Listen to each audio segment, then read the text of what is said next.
la enfermedad por reflujo gastroesofágica, que junto con el intestino irritable, con la que comparte muchas de los aspectos, constituyen probablemente la causa más frecuente de consulta, al menos a nivel de gastroenterología, y una muy buena parte de la consulta del médico general.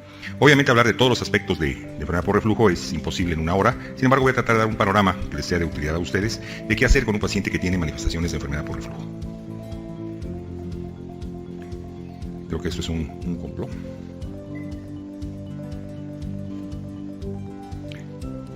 Ya ven, como alguien dijo por ahí, no me va a dar tiempo. Ya no voy a quejar el tiempo porque luego dicen muchas cosas. Ok, entonces vamos a comenzar. La enfermedad por reflujo, abreviada como ERGE, que así la conocemos, es una de las enfermedades más comunes del aparato digestivo, probablemente solo superada por el intestino irritable. Sin embargo, comparte muchas de los aspectos del intestino irritable y muy frecuentemente se asocia incluso con intestino irritable.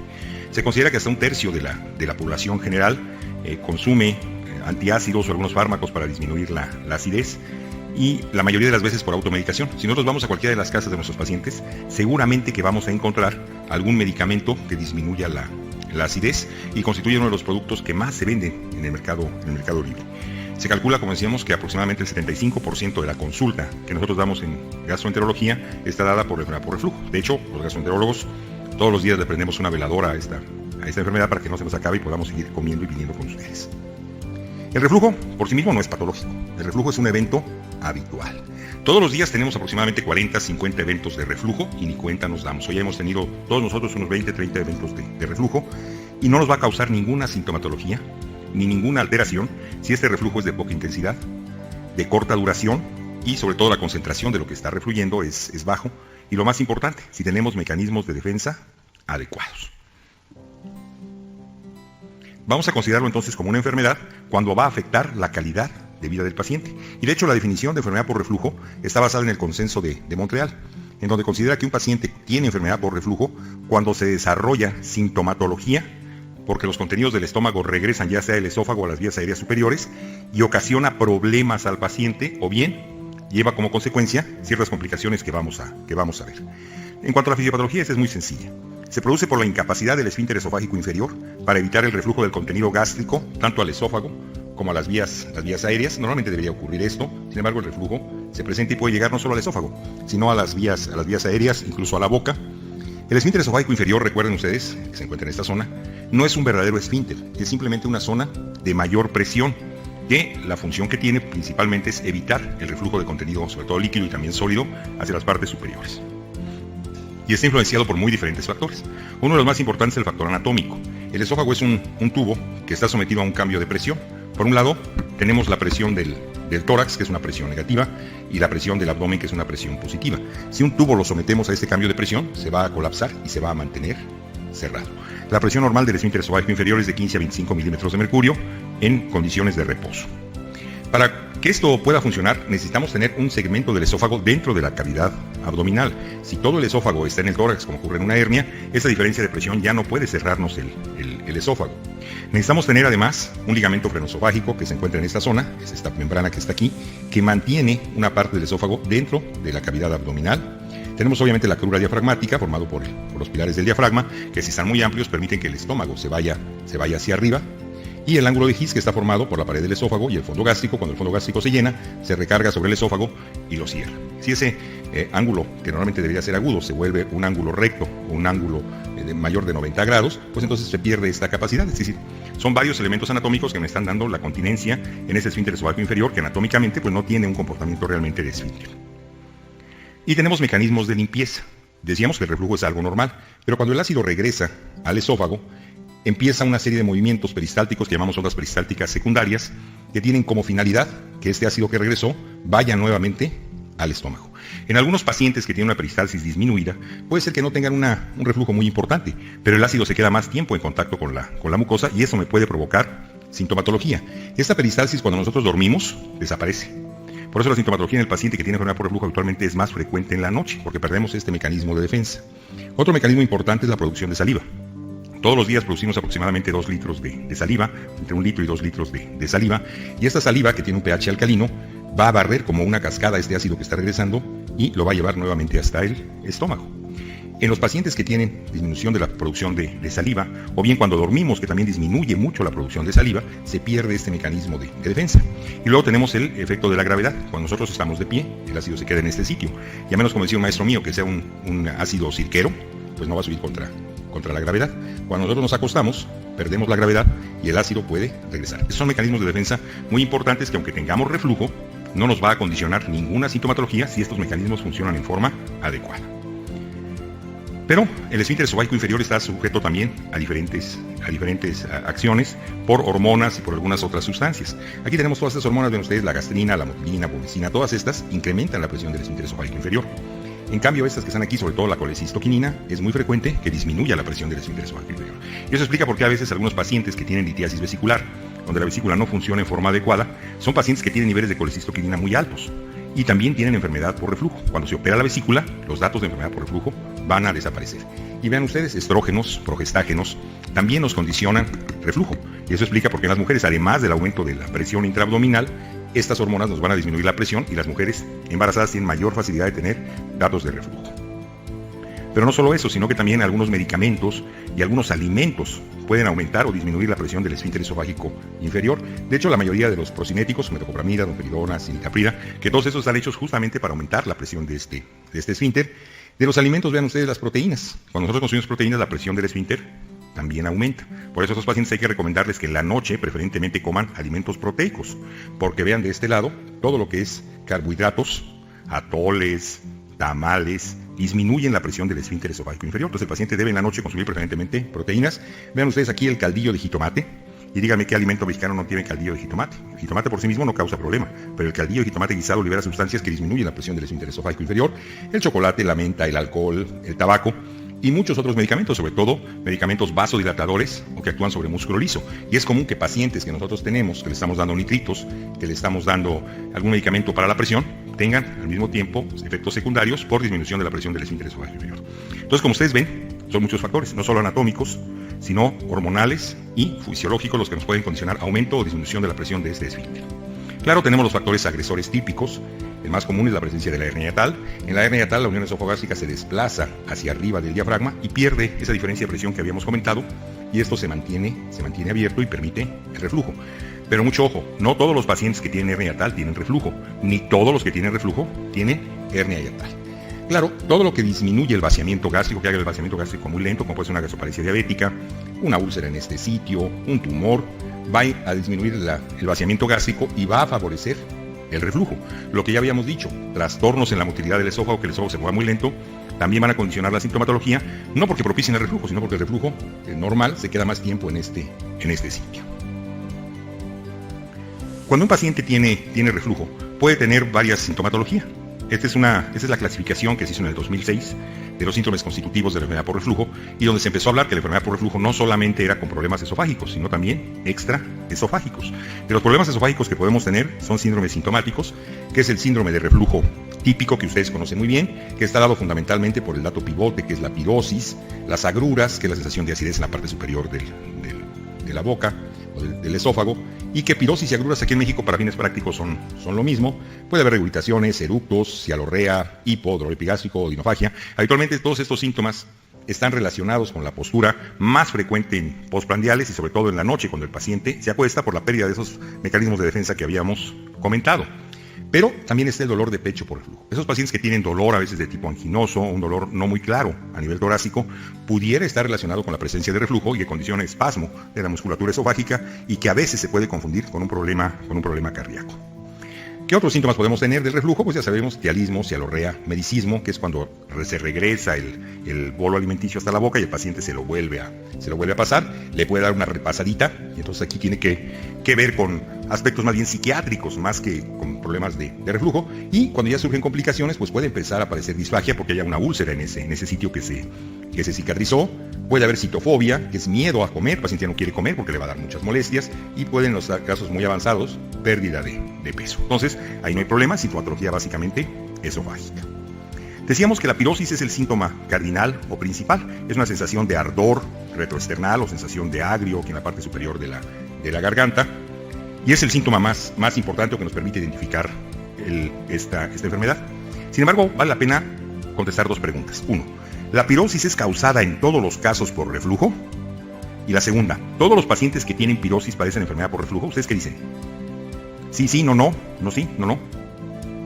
¿Todo el que tiene reflujo tiene pirosis? No. ¿Y toda la pirosis es enfermedad por reflujo? Para contestar esta pregunta, valdría la pena ver esto. Que es cierto, los pacientes que tienen un reflujo muy abundante, muy concentrado, constante, van a tener pirosis, ahí no tenemos problema, esta es una enfermedad por reflujo. Pero hay pacientes que con el reflujo fisiológico, el normal, el que tenemos todos, son muy sensibles y empiezan a tener sintomatología que el resto de las personas no debería de sentir. Estos dos grupos obviamente se van a beneficiar si yo les disminuyo la acidez con medicamentos, antiácidos, inhibidores de bomba de protones. Pero hay un grupo de pacientes que va a tener pirosis y en la cual no hay reflujo. El paciente asegura y jura que se quema, que le arde, que se le regresa la comida, y cuando nosotros le hacemos un estudio de pHimetría encontramos que no tiene en ningún momento reflujo. Lo que este paciente tiene es algo que se llama alodinia. Alodinia es la percepción alterada de las sensaciones. Entonces probablemente el esófago se está moviendo, el esófago se está distendiendo y el paciente lo registra como si tuviera reflujo cuando en realidad no existe. Obviamente este grupo de pacientes les podremos dar todos los inhibidores de la bomba de protones que nosotros querramos, los podremos operar y no van a mejorar, porque lo que tienen es una pirosis funcional y es parte del síndrome de intestino irritable. Por lo tanto, no todos los pacientes que tienen pirosis tienen enfermedad por reflujo. Luego tenemos síntomas extraesofágicos, decíamos que no todos son agruras, no todo es pirosis, y dentro de los síntomas extraesofágicos hay asociaciones que están muy bien establecidas. El síndrome de tos por reflujo. Aquellos pacientes que tienen tos crónica, que no encontramos la causa y que ya pasaron por los neumólogos, otorrinos, alergólogos, una posibilidad es que tengan reflujo. Y a veces el reflujo es tan pequeño que no alcanza a dañar el esófago y no produce sintomatología esofágica. Simplemente el ácido llega a las vías aéreas superiores y esto desencadena el reflejo de la tos como un acto reflejo. Y hasta que no quitamos el reflujo, no se va a quitar la tos. Podemos tener síndrome de laringitis por reflujo, de asma por reflujo. Hay muchos reportes, muchos estudios, sobre todo aquí en el Hospital Infantil de México, de niños que fueron tratados mucho tiempo como asmáticos y que en realidad no tenían asma, lo que tenían era reflujo. Cuando el ácido llegaba en la noche a los bronquios, los cerraba y daba una crisis asmática. Y los odontólogos están empezando a descubrir esto, síndrome de erosión dental por reflujo, pacientes que tienen daño muy importante en los dientes, en el esmalte de los dientes, por la acidez que está llegando hasta el estómago y que a veces no es tan intensa como para quemar el esófago, pero sí para destruir la dentina. Los más conocidos obviamente son el llamado síndrome de Cherry. El síndrome de Cherry es un autor austriaco que describió por primera vez que el ácido podía llegar hasta las vías aéreas superiores y que podía irritar las cuerdas vocales, y que son los típicos pacientes que tienen faringitis, laringitis, que ya les han hecho exudados faringios, que les han dado todo tipo de antibióticos, antihistamínicos, que van con el otorrino, que van de un lado a otro y que siempre, entre comillas, están enfermos de la garganta. En ellos hay que descartar la posibilidad de que tengan enfermedad por reflujo. Son pacientes que constantemente están garraspeando, que están aclarando la garganta, que tienen disfonía. Y muchos de estos pacientes, muchos de ellos incluso pueden llegar a tener sinusitis y faringitis y otitis, no tienen sintomatología esofágica, no tienen agruras, no tienen pirosis, lo único que tienen es esto. Los otorrinos ya lo conocen muy bien y yo creo que ahora están hasta abusando, porque todo el que les llega nos lo mandan. Primero descartemos reflujo y después ellos lo tratan. Entonces las infecciones de las vías aéreas superiores siguen existiendo. ¿Qué vamos a hacer? Tenemos un paciente que tiene pirosis, que tiene agruras, que tiene el síndrome que hemos comentado. El primer punto es que si los síntomas son recientes, si tienen poco tiempo, empezaron hace 2 meses, 3 meses, 1 mes, es un paciente que no tiene ningún síntoma de alarma, es decir, no ha perdido peso, no ha sangrado, no está con anemia, no tiene disfagia. Lo primero que tenemos que hacerle es una prueba con inhibidor de bomba de protones. ¿Esta prueba en qué consiste? Consiste en suprimir el ácido utilizando un medicamento, un inhibidor de bomba de protones, el que ustedes guste. Omeprazol, pantoprazol, lansoprazol, uno de ellos, obviamente, no todos, uno solo. A dosis habituales, aunque se recomienda a veces darlo a doble dosis. Por ejemplo, omeprazol 40 miligramos durante 2 a 4 semanas con una prueba terapéutica. Una prueba positiva es donde desaparecen los síntomas y entonces presuponemos que era el ácido el que estaba causando el problema. A los médicos ya medios viejitos no nos gustan mucho las pruebas terapéuticas porque nos enseñaron que primero tenemos que hacer diagnóstico y después dar el tratamiento. Sin embargo, con la medicina basada en evidencia, las pruebas terapéuticas tienen mucho valor. Y esta prueba tiene una alta sensibilidad y una alta especificidad. Si es el ácido el que está causando problemas, el paciente se le va a quitar la sintomatología. Pero mucho ojo, esta prueba solamente está o se puede reservar para pacientes menores de 50 años que tengan sintomatología de corta evolución y sobre todo que no tengan ningún síntoma de alarma. ¿Sí vamos bien? Ahora tenemos otro paciente que igual tiene pirosis, puede tener agruras, rehabilitaciones, pero es un paciente que ya tiene síntomas de larga evolución, más de 2 años, ya ha visto varios médicos, o bien tiene algún síntoma de alarma. El paciente siente que se le atora los alimentos, que tiene disfagia, ha perdido peso, a lo mejor lo vemos un poco anémico, obviamente está indicado realizarle una endoscopía. Lo correcto aquí, vas a hacer un paréntesis, es decir endoscopia, es la forma correcta de hablar. La gente que sabe hablar dice endoscopia. Sin embargo, yo soy muy necio y digo endoscopía, y esto de lo necio me viene de mi ex jefe, que a él decía que endoscopia le sonaba muy feo, que era mejor decir endoscopía. Entonces, a nosotros para seguir la corriente seguimos diciendo endoscopía. Y ahora eso tiene sus ventajas, porque cuando ustedes oigan aquí alguien dice endoscopía, seguramente es del general, y todos los demás son de otro lado. Entonces, para distinguirnos seguimos diciendo endoscopía. Entonces, se le hace una endoscopía. Obviamente, los endoscopistas dicen que una endoscopía no se le niega a nadie, que hay que hacérsela a todos, si se puede 2 veces a la semana, mejor. Pero la realidad es que no está indicada en síntomas leves y ocasionales. ¿Cuándo sí tenemos que hacerla? Cuando hay síntomas de alarma.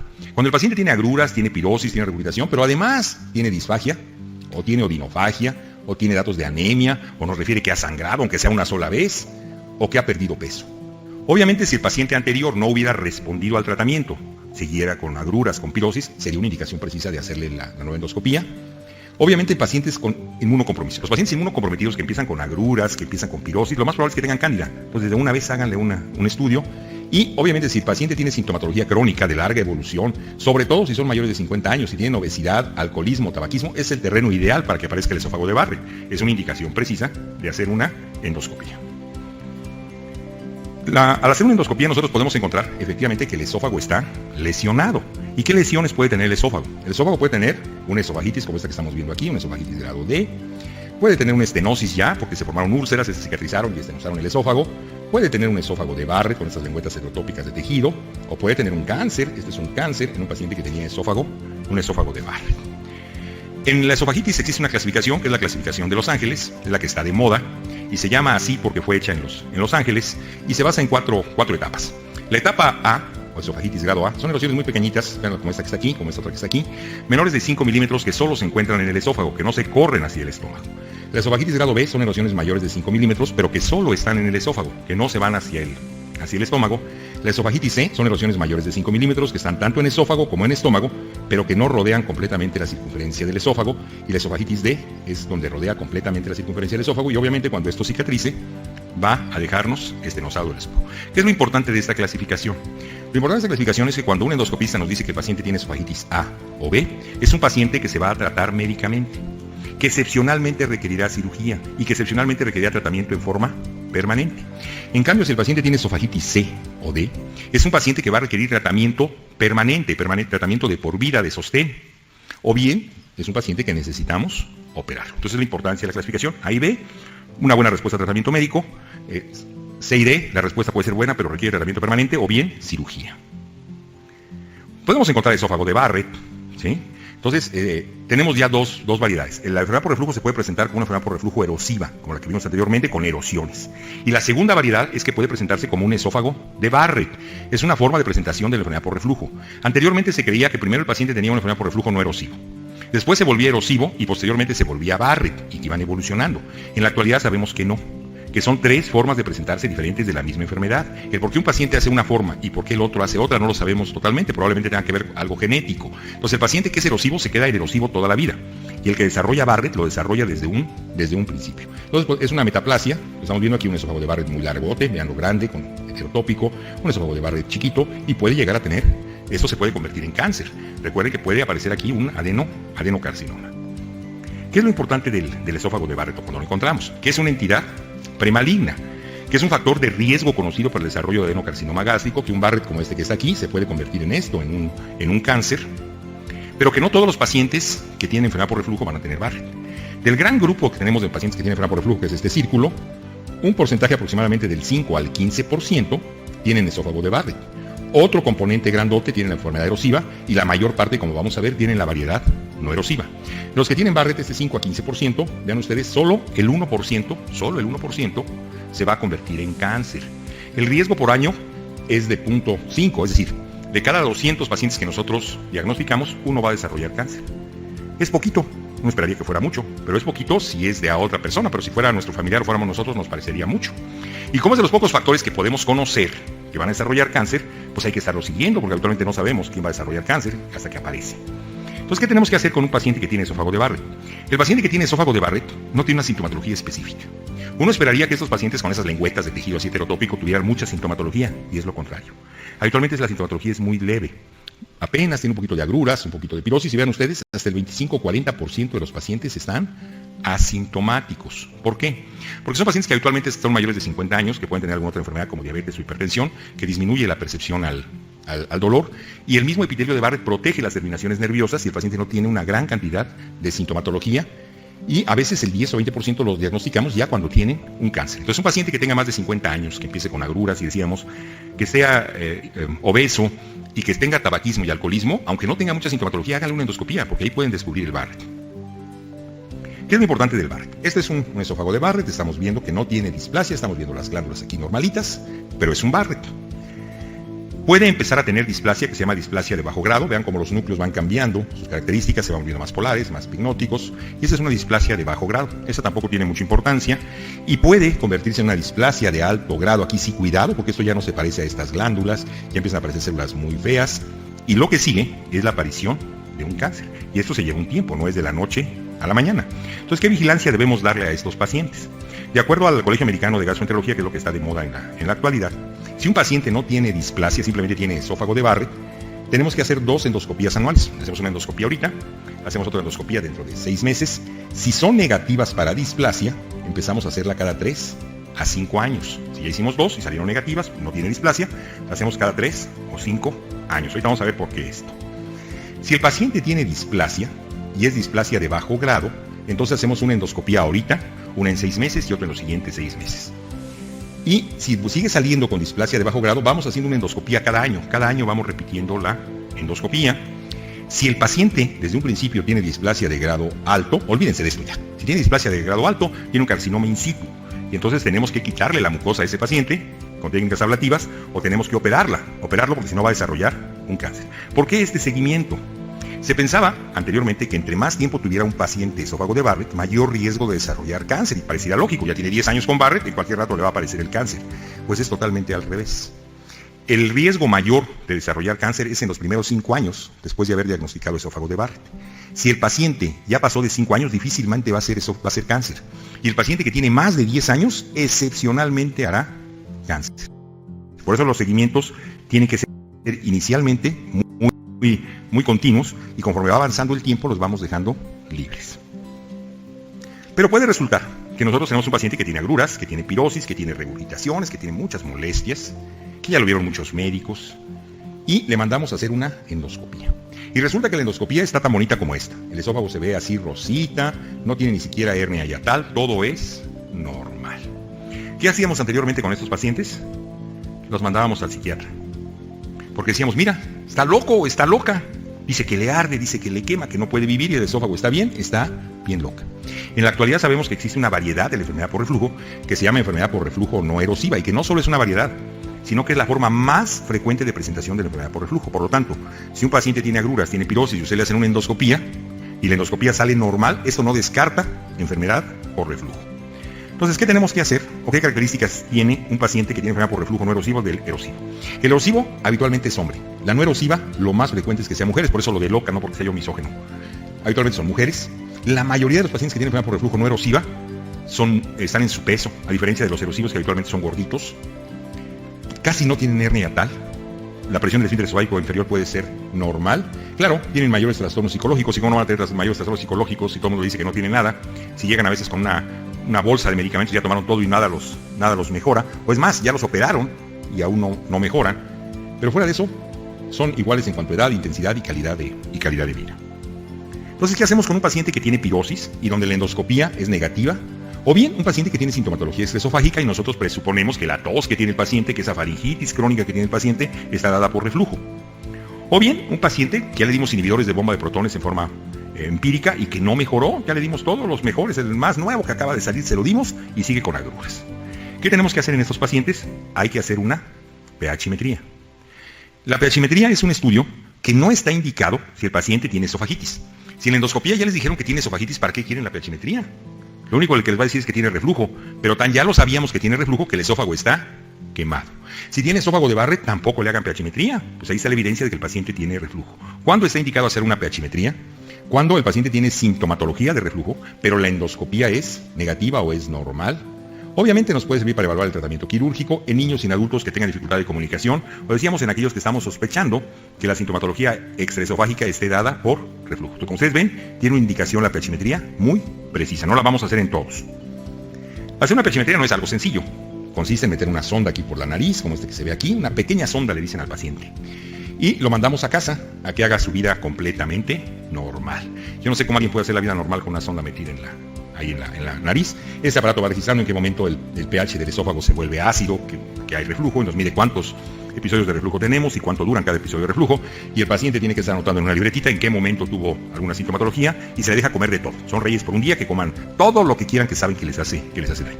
Se hace en forma ambulatoria. En el Hospital General de México, nuestro muy querido hospital, lo hacemos internado. Tenemos que internar al paciente. ¿Por qué? Porque teníamos 2 pHímetros. Cuando pusimos el primer pHímetro, que nos mostraba que nos lo comprara, se lo pusimos al paciente muy contentos, se bajó al metro y en el metro se lo robaron. ¿Quién sabe qué pensaron que era esto? ¿No? Un iPad, no sé qué sea. Y como ya nomás nos queda uno, pues lo tenemos que cuidar. Entonces el paciente tiene que estar como este pobre aquí, internado. ¿Qué vamos a hacer? Hacemos una pH-metría y dejamos ese catéter ahí durante 24 horas que está registrando, y puede resultar que el reporte salga anormal, que efectivamente el paciente tiene muchos episodios de reflujo y que esos episodios de reflujo coinciden con la sintomatología que el paciente tiene. Ahí no tenemos problema. Es un paciente que tiene una enfermedad por reflujo, pero no erosiva. La endoscopía está normal, pero sí es el ácido el que le causa problemas.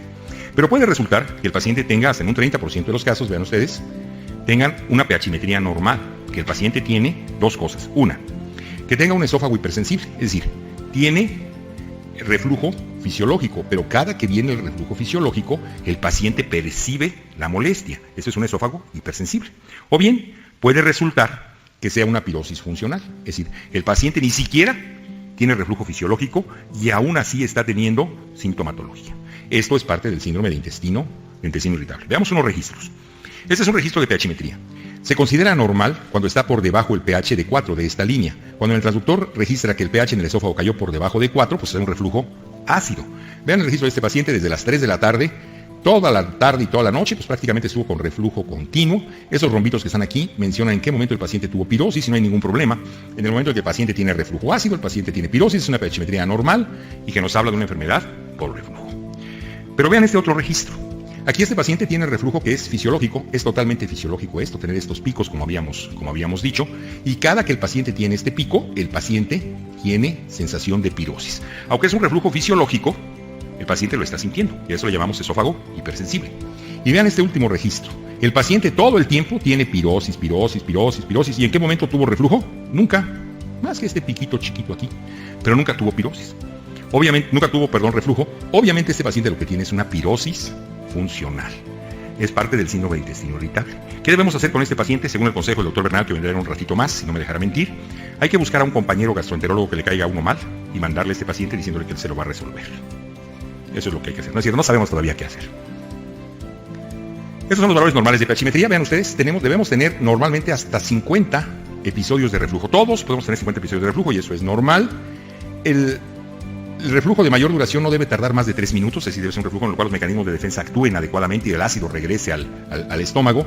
El tiempo, el 5%, debemos tener menos del 5% de las 24 horas con un reflujo o una acidez menor del 4.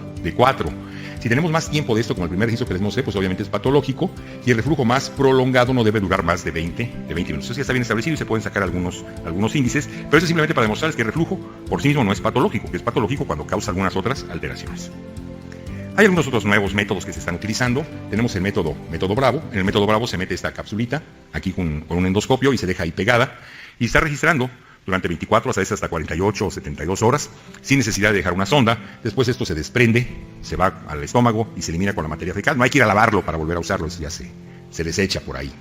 Podemos hacer algo que se llama impedancia eléctrica intraluminal. Esta impedancia eléctrica intraluminal es un estudio en el cual colocamos también transductores y nos permite ver qué es lo que está regresando, si es ácido o es alcalino, porque recuerden que también lo alcalino nos puede quemar, y nos permite ver si el bolo alimenticio va para abajo o está regresando, y nos permite ver la distensión del esófago, y podemos correlacionar. Si el paciente tiene pirosis cuando esto se distiende, pues entonces es una pirosis funcional. Es un estudio que no tenemos obviamente disponible en México, pero no en todos lados. Y claro, cada vez están saliendo más métodos de estudio.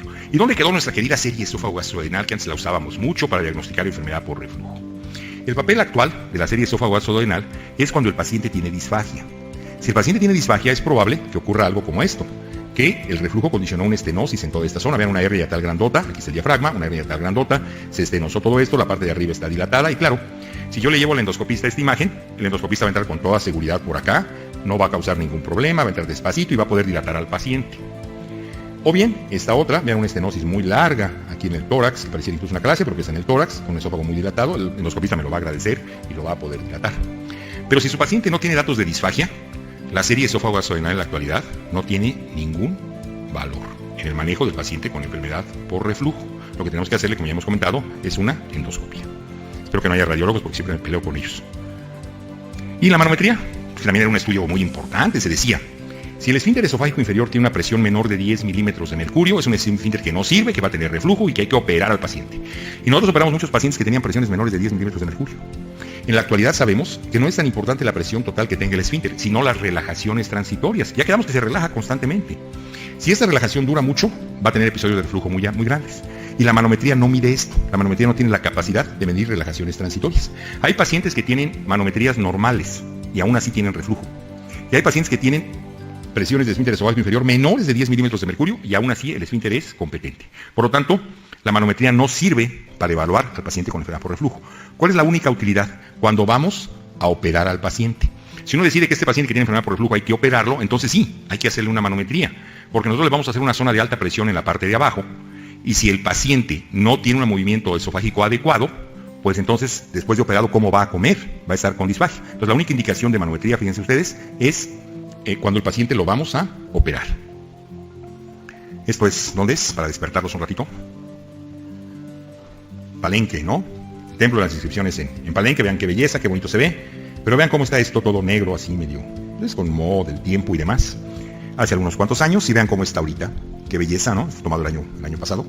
Lo limpiaron, vivan las telenovelas, fue por gracias a una telenovela que hicieron por ahí, y lo limpiaron, y vean qué belleza, cómo se ve de bonito. Bueno, simplemente para que se distraigan un poquito. ¿Cómo vamos a hacer el tratamiento de estos pacientes? Lo primero es la dieta. Anteriormente era la base del manejo, y al paciente se le volvía inválido alimenticio. Y le decía uno que solo podía comer pollito hasta que le salieran alas, y le prohibía una serie de cosas y de cosas raras porque a uno se le ocurría. En la actualidad sabemos que no existe una dieta ideal, no hay dieta ideal. Nosotros en el Hospital General siempre insistimos en tener muchas dietas y no fallaba. Cuando nosotros le dábamos al paciente una dieta, ese mismo día el paciente decía, mire doctor, si yo me como lo que está ahí, me muero, pero que usted me está prohibiendo, me lo puedo comer y no me pasa algo, nunca nos falló. Entonces en la actualidad hay que darle mayor libertad al paciente. Obviamente, indicarle que aquellos alimentos que le causan molestias, los tiene que dejar. Y los que dictan el sentido común, si el mole, el chile, obviamente tiene que dejarlos. Si no, déjenle un poquito de mayor libertad. Y más que el tipo de alimento, hay que enseñarle a comer. Tómense unos 5 o 10 minutos con su paciente y verán que el paciente que tiene enfermedad por reflujo, que tiene intestino irritable, no sabe comer. Lo primero es evitar el ayuno. El mejor antiácido que tenemos y que hemos tenido toda la vida es la comida. Si nosotros comemos, el ácido se neutraliza. Si no comemos, pues obviamente va a refluir o se va a quedar ahí dando problemas. Es que doctor, yo tengo que trabajar y salgo muy temprano y no me da tiempo de desayunar. Pues a ver cómo le hace, si quiere arreglar su problema. Tiene que desayunar, cuando menos comer y cenar más o menos en horarios regulares. Tiene que masticar sus alimentos perfectamente bien masticados. Los mexicanos no masticamos los alimentos. Párense en donde venden tacos al pastor y vean la velocidad de comer los tacos. Le ganamos a cualquier taquero, al más experto, lo cual quiere decir que no masticamos. Si nosotros no masticamos los alimentos, esos alimentos se van a terminar por triturarse en el estómago y el estómago se va a distender. El mejor estímulo para producir ácido es la distensión del estómago. Y si el estómago está distendido, aumenta la presión intragástrica que va a favorecer el reflujo. Entonces el paciente tiene que masticar. Pero es que doctor, si yo mastico se me enfría la comida. Si mastico despacito, pues a ver cómo le hace, o me sabe muy fea, a ver cómo le hace, pero tiene que masticar y comer despacito. Tiene que quedarse sentado después de comer, así como si fuera uno político, ¿no? Media hora, ¿no? Es cierto, 20 minutos sentado, si en los trabajos ya parece que se va a poder hacer, ¿no? Hay que parárselo luego y empezar a agacharse, y pues cómo no va a haber reflujo. Entonces, lo ideal es que pueda hacer un periodo después de comer, de quedarse sentado. Obviamente eso no es un alimento, pero hay que evitar el tabaco. Y el tabaco no es que ya lo disminuí, me fumaba una cajetilla y ahora me fumo 10 y estoy re bien. Se ha visto que un solo cigarro, uno solo, y a veces en fumadores pasivos, con eso basta para que el humo del cigarro disminuya la presión del esfínter esofágico inferior. Aquí no hay de poquito, tiene que dejar de fumar, ¿sí? Obviamente, no me gusta mucho hablar de esto, tiene que bajar de peso. Si el paciente baja de peso, la sintomatología disminuye mucho. Hay que evitar acostarse inmediatamente después de haber comido, y aquí en México lo que hacemos, pues comemos y nos vamos a acostar. Lo más importante probablemente sea elevar la cabecera de la cama. Por lo que decíamos, en la noche se pierden los mecanismos de protección del esófago. Si nosotros dormimos con nuestra cabecera levantada unos 30 o 15 centímetros, entonces aprovechamos la posibilidad de la gravedad para que el ácido no se pueda regresar. Aquí el único inconveniente pues, es que la pareja tiene que dormir igual, ¿va? Y luego dicen, ¿y yo por qué, va? En cuanto a los antiácidos, ¿cuál es la ventaja? La ventaja de los antiácidos es que nos quitan la sintomatología inmediatamente. Si uno tiene agruras y se toma una cucharada de bicarbonato, de gel, las agruras se le van a quitar inmediatamente. Ningún otro medicamento hace esto. Yo a veces he oído que alguien dice, es que tengo agruras, pues tómate un omeprazol. Pues sí, de aquí a que le actúe, ya se pasó una muy mala noche. Entonces la ventaja que tiene es la rapidez de acción. Tienen algunos efectos indeseables, cada vez requieren más dosis. Y debemos utilizarlo solo como manejo sintomático. Hay que decirle al paciente, cuando usted tenga agruras, cuando tenga molestias, se toma su antiácido, una cucharada, hasta tragos, que es como debe tomarse el antiácido, a un trago. Y empieza a tomar este otro medicamento. Cuando se le quiten las agruras, cuando se le quite la pirosis, usted suspende el antiácido y solo va a tomar lo que yo le estoy dando. Si en algún tiempo del tratamiento regresa la sintomatología, usted puede tomar antiácido en forma libre cuando usted quiera, pero solamente los vamos a utilizar como sintomáticos. En cuanto a los bloqueadores H2, que cambiaron la historia natural de la úlcera, recordemos que la célula parietal tiene varios receptores, que cuando estimulamos cada uno de estos receptores, incrementamos la secreción de ácido. Si yo bloqueo los receptores H2, efectivamente disminuyo la secreción de ácido, pero los otros receptores continúan actuando. Por lo tanto, yo siempre voy a tener ácido en el estómago. Muy útil probablemente para gastritis, muy útil para úlceras. Pero si yo quiero que no regrese ni gota de ácido al esófago, sobre todo si el paciente está teniendo síntomas extraesofágicos, podríamos decir que los antagonistas H2 son poco útiles en el tratamiento de la enfermedad por reflujo.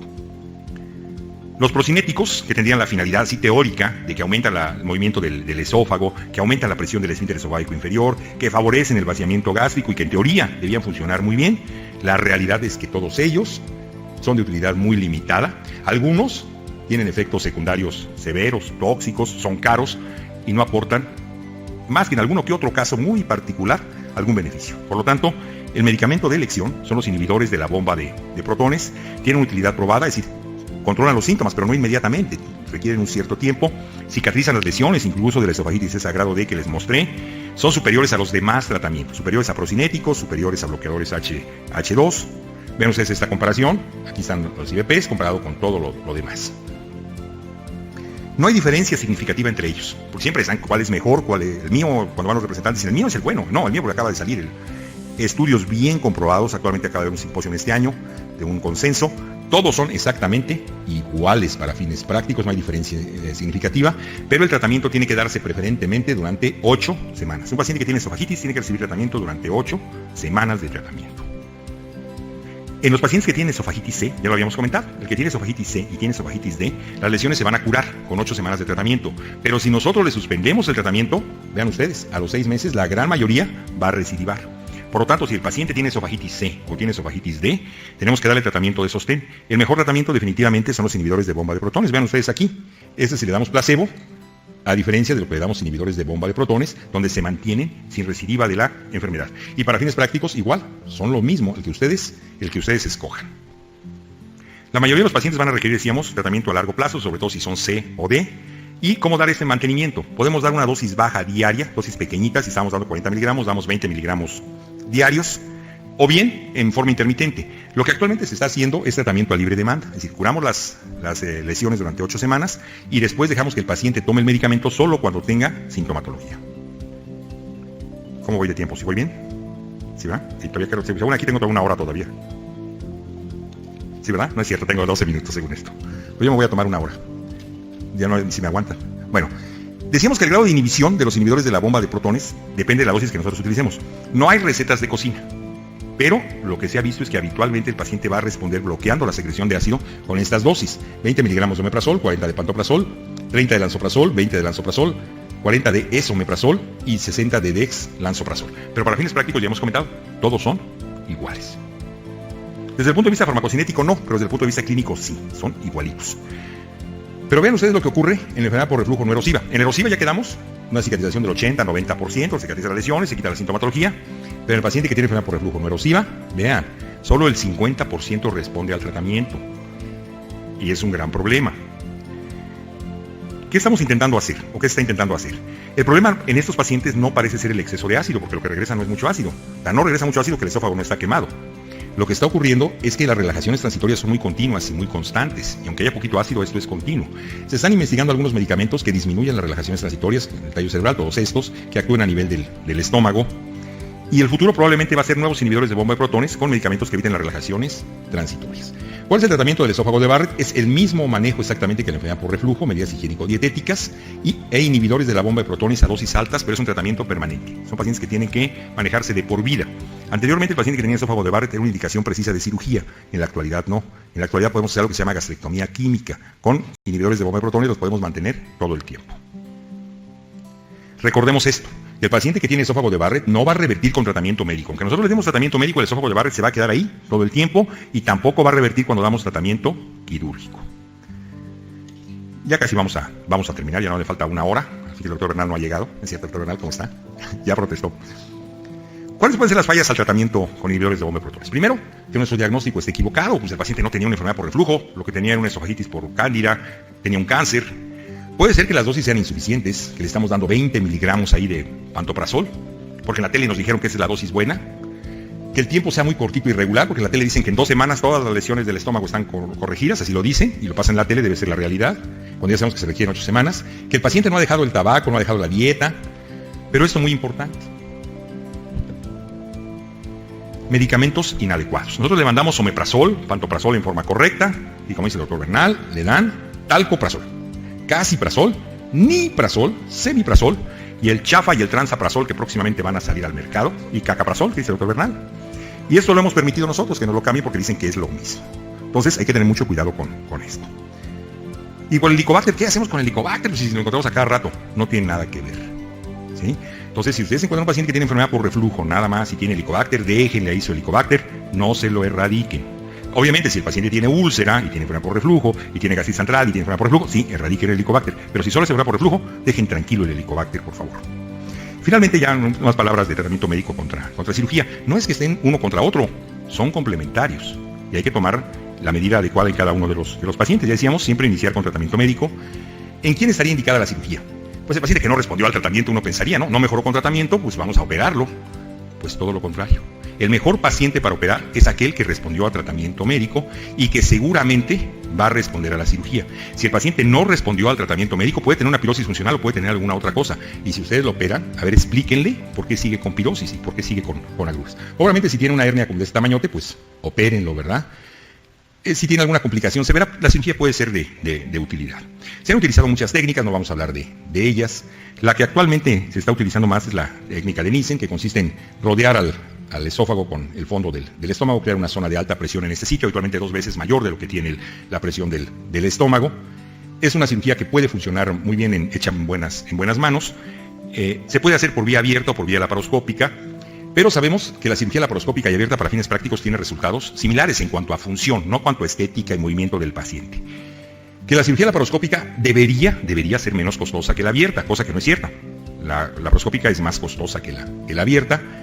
Que la cirugía, aunque esté bien hecha, no elimina completamente la necesidad de dar tratamiento para quitar la acidez después de la cirugía por las relajaciones transitorias que ya hemos comentado. Eso es muy importante, que el efecto antirreflujo de la cirugía, aunque esté muy bien hecha, no dura para toda la vida.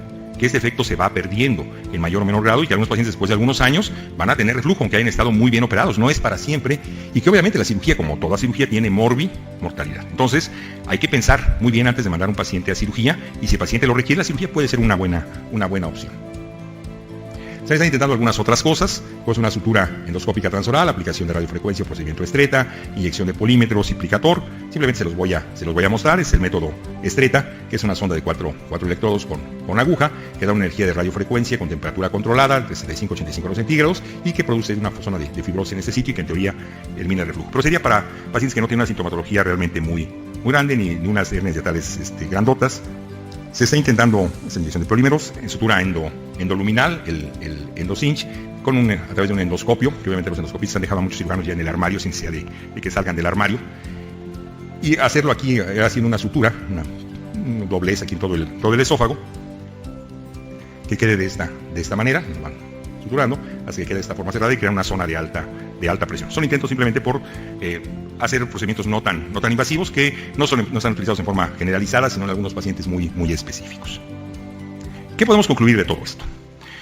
Que la enfermedad por reflujo es un padecimiento muy frecuente en la población general, ya lo habíamos comentado, que la fisiopatología, como ustedes se dieron cuenta, es multifactorial, que existen 3 variedades clínicas. que existen pacientes que van a tener una enfermedad por reflujo no erosiva, que es la mayoría de los pacientes, y con una endoscopía negativa o normal no descarta enfermedad por reflujo, que existe otro grupo de pacientes que tienen la variedad erosiva, que son los que habitualmente responden muy bien a tratamiento médico y quirúrgico, que tenemos el esófago de Barrett como una variedad de la enfermedad, que es una gran imitadora, que puede tener sintomatología tanto esofágica como extraesofágica, que la pirosis funcional existe, así que no todo paciente que tiene pirosis tiene enfermedad por reflujo.